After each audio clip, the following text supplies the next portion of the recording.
Najveći izumi svih vremena. Danas mašine za pranje sudova. Shelbyville, Illinois. Oko 1880. godine supruga političara Josephine Cochran pravi žurku, ali njeno dobro raspoloženje pokvarila je jedna nezgoda. Dok je prala sudove, sluškinja je razbila skupi kineski porcelan. Gospođa Cochran je besna i daje joj otkaz, ali ubrzo se pokajala zbog svoje brzoplete odluke. Zašto ne postoji mašina koja će prati suđe? Donosi odluku, sama će je napraviti. Prazna štala poslužila je kao laboratorija. Posle meseci petljanja i majstorisanja, prva mašina za pranje sudova je gotova. Princip je jednostavan. Prljavo posuđe se pričvršćuje za žičani stalak koji se nalazi u komori za pranje, isto kao i danas. Njen prototip ima dva velika rezervoara. U jednom se nalazi sapunica, u drugom čista voda. Oba rezervoara greje vatra.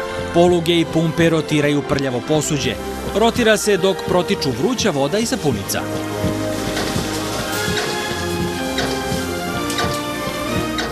Na kraju, ispiranje čistom vodom.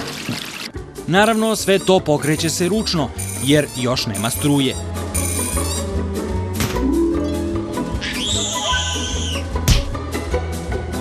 Za novu godinu, 1885.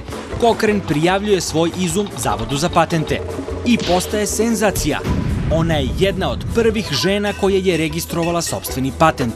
Ali Cochranova nije zadovoljna, pa još 3 godine neprestano radi na usavršavanju mašine. Postaje bolja i pouzdanija, ali i veća i komplikovanija. Ipak, dugo neće odgovarati prosečnom domaćinstvu. Prevelika je, preskupa i troši previše vode.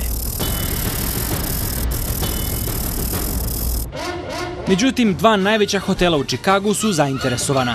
Cochranova im prodaje prototip. Menadžeri hotela su oduševljeni. Izumiteljka se nada velikom proboju na svetskoj izložbi u Čikagu. Ali njoj je zabranjeno da učestvuje. Žena kao preduzetnik i pronalazač? Pa to je previše.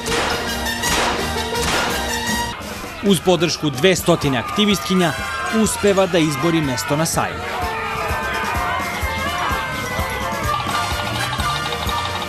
I trijumf!